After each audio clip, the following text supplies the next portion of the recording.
दुनिया की तमाम छोटी और बड़ी खबरों के लिए हमारे चैनल को सब्सक्राइब करना न भूलें और बेल का बटन जरूर दबाएं। यशुदान तो गुजरात का केजरीवाल है।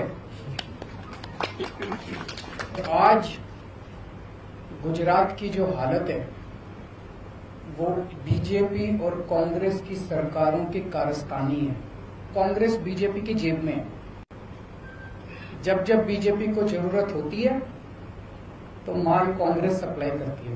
अगर दिल्ली के अंदर बिजली मुफ्त हो सकती है, 24 घंटे बिजली हो सकती है, तो गुजरात के अंदर बिजली इतनी महंगी क्यों है? गुजरात के किसान आत्महत्या कर रहे हैं। गुजरात के सरकारी स्कूलों की बुरी हालत है। गुजरात के सरकारी अस्पतालों की बुरी हालत है। गुजरात के व्यापारी डरे हुए हैं। डरने की क्या जरूरत है? अब तो देश आजाद हो गया। किसी की हिम्मत नहीं है। युवा बेरोजगार है। क्यों बेरोजगार है? आज गुजरात के युवाओं को रोजगार क्यों नहीं मिल रहा? रोजगार तो बात की बात है, युवाओं को कॉलेज में एडमिशन नहीं मिल रहा।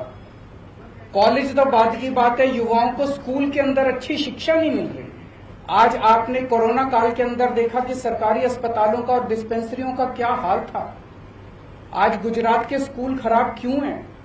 गुजरात के व्यापारी नाराज क्यों हैं? कोई भी तबका आप उठा लीजिए, मोटे मोटे तौर पे गुजरात की राजनीति खराब है, क्योंकि ये दोनों पार्टियां मिली हुई हैं।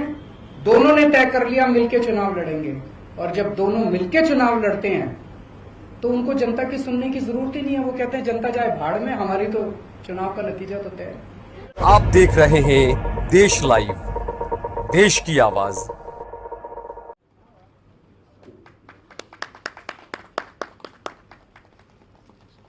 स्वागत है आपका। Thank you.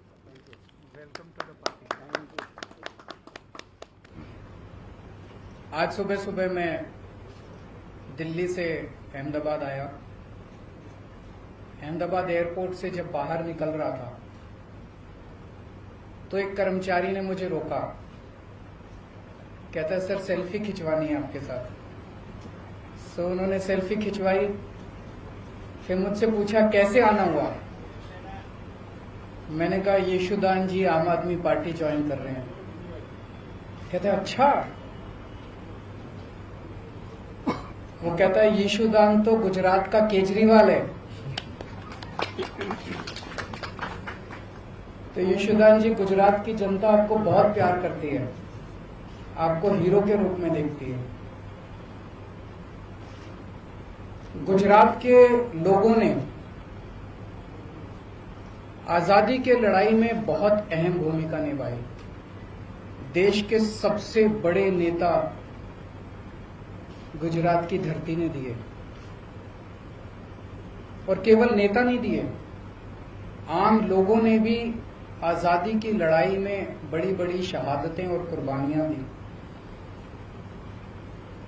देश आजाद हुआ,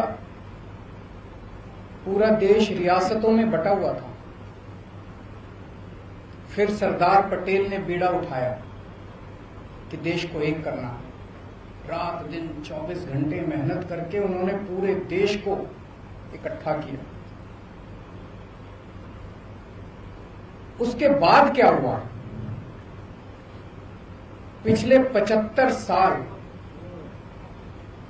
अधिकांश कांग्रेस और बीजेपी की सत्ता की कहानी है, और आज गुजरात की जो हालत है वो बीजेपी और कांग्रेस की सरकारों की कारस्तानी है। पिछले 27 साल से गुजरात में एक ही पार्टी की सरकार है, लेकिन पिछले 27 साल इन दोनों पार्टियों के गठजोड़ की कहानी है, दोनों पार्टियों की दोस्ती की कहानी है। कहते हैं, मुझे नहीं पता, आपको तो ज्यादा पता होगा, कि कांग्रेस बीजेपी की जेब में है। जब जब बीजेपी को जरूरत होती है तो माल कांग्रेस सप्लाई करती है।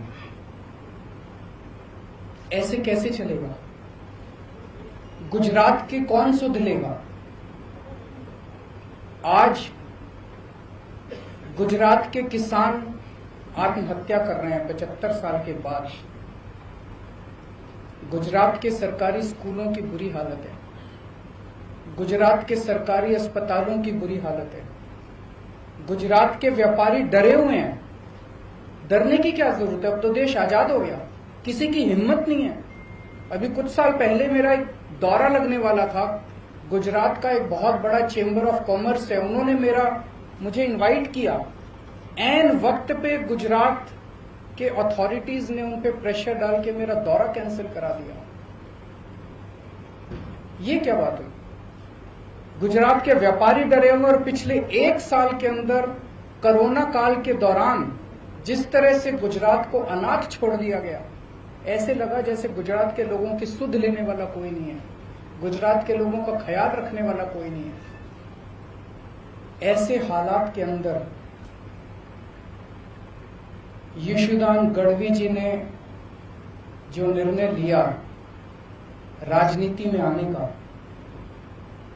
मैं यशोदान जी को तहे दिल से बहुत बहुत बधाई देता हूं। उनको क्या जरूरत पड़ी थी? जब किसी का करियर खत्म हो जाता है, जब किसी को कोई पूछने वाला नहीं होता, तब अगर कोई छोड़ छाड़ के राजनीति में आए तो समझ में आता है। लेकिन अगर कोई अपनी करियर की पीक पे अपने करियर को लात मार के राजनीति के अंदर आए, तो वो गुजरात की जनता के लिए आ रहा है। पिछले कुछ सालों से यशोदान जी अपने टीवी चैनल के और अपने कार्यक्रम के जरिए एक एक आम गुजराती की आवाज बने हुए थे, उनकी आवाज उठाते थे। लोग उनके साथ अपने आप को रिलेट करते हैं। आज गुजरात का हर व्यक्ति यशोदान जी के साथ रिलेट करता है। लोगों को लगता है कि वो हमारी आवाज उठा रहे हैं, लेकिन सिस्टम के बाहर रह के आवाज उठा के समस्याओं का समाधान करवाने की अपनी एक सीमा है। सिस्टम के बाहर रह के हम नुक्स निकाल सकते हैं, शोर कर सकते हैं, आंदोलन कर सकते हैं, टीवी के ऊपर आवाज उठा सकते हैं, डिबेट कर सकते हैं, न्यूज में दिखा सकते हैं। लेकिन अगर सामने वाली सारी पार्टियां मिली हुई हों और उनको सुनने की जरूरत ही नहीं, अगर सामने वाली पार्टियां कहे जो करना है कर लो, हमें तो कोई परवाह नहीं है, तुम जितनी आवाज उठानी है उठा लो, हमें तो कोई परवाह नहीं है, चुनाव का नतीजा तो पता ही है, हमें तो जीतना ही है, तो फिर क्या करेगा कोई आदमी? तो इन्होंने तय किया कि अब सिस्टम के अंदर जाके, कीचड़ के अंदर उतर के कीचड़ को साफ करना पड़ेगा। मैं समझता हूं कि ये इनका बहुत बड़ा त्याग है। ये छोटी बात नहीं है कि अपने कैरियर के पीक के ऊपर, कैरियर के टॉप के ऊपर जब कोई आदमी बैठा है और वो अपनी कैरियर को लात मार के अगर वो राजनीति में आया है, तो मैं समझता हूं कि उन्होंने बहुत बड़ा त्याग किया है। मैं इनको बहुत बहुत बधाई देना चाहता हूं, इनके त्याग को सलाम करता हूं।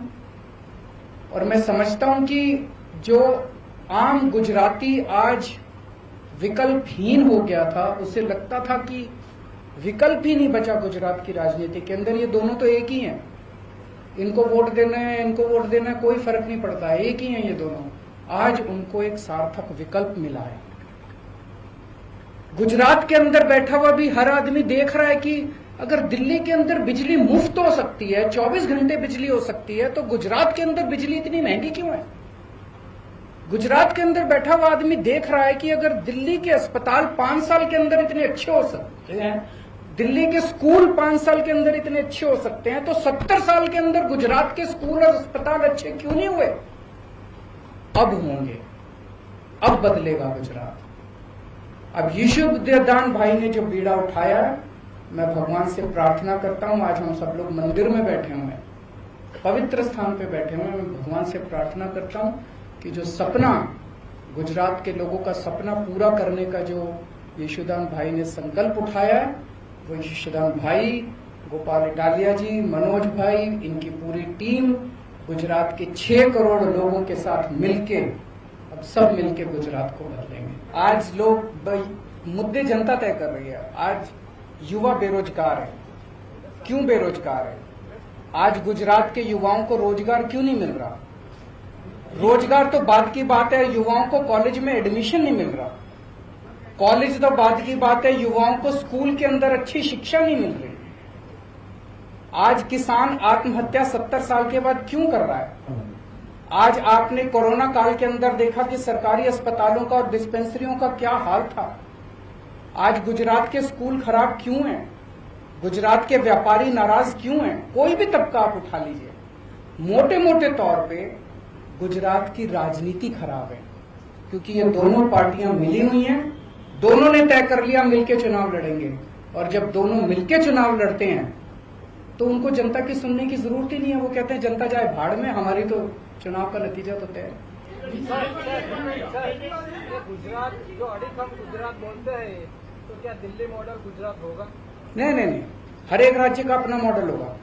दिल्ली का मॉडल दिल्ली मॉडल, गुजरात का मॉडल गुजरात मॉडल। किसी भी स्टेट की अपनी समस्याएं हैं, अपने समाधान हैं, अपना मॉडल है। गुजरात के 6 करोड़ लोग अपने विकास का मॉडल खुद तय करेंगे। देखिए, मैं किसी इस वक्त नेता या उसके किसी का खिलाफत करने के लिए यहां नहीं आया। मैंने जनता के मुद्दों की बात की है। उन जनता, क्या आप मानते हैं कि आज गुजरात के युवा बेरोजगार हैं? आप मानते हैं? क्या आप मानते हैं कि अस्पतालों को सुधारने की जरूरत है? आप मानते हैं? क्या आप मानते हैं कि किसान आत्महत्या कर रहे हैं? आप मानते हैं? हमारी राजनीति जनता के मुद्दों से जुड़ी हुई है। हम किसी नेता के खिलाफ नहीं है, हम किसी पार्टी के खिलाफ नहीं है। हम जनता के विकास के लिए काम कर रहे हैं। हम भ्रष्टाचार के खिलाफ हैं।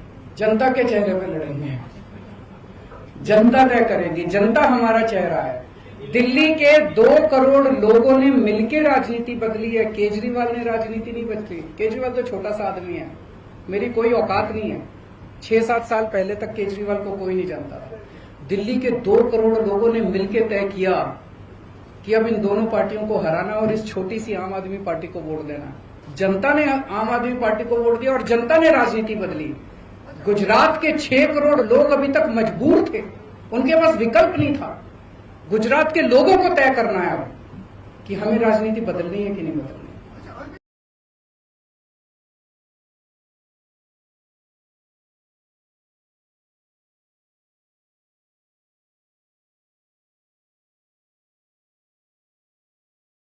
आप देख रहे हैं देश लाइव, देश की आवाज।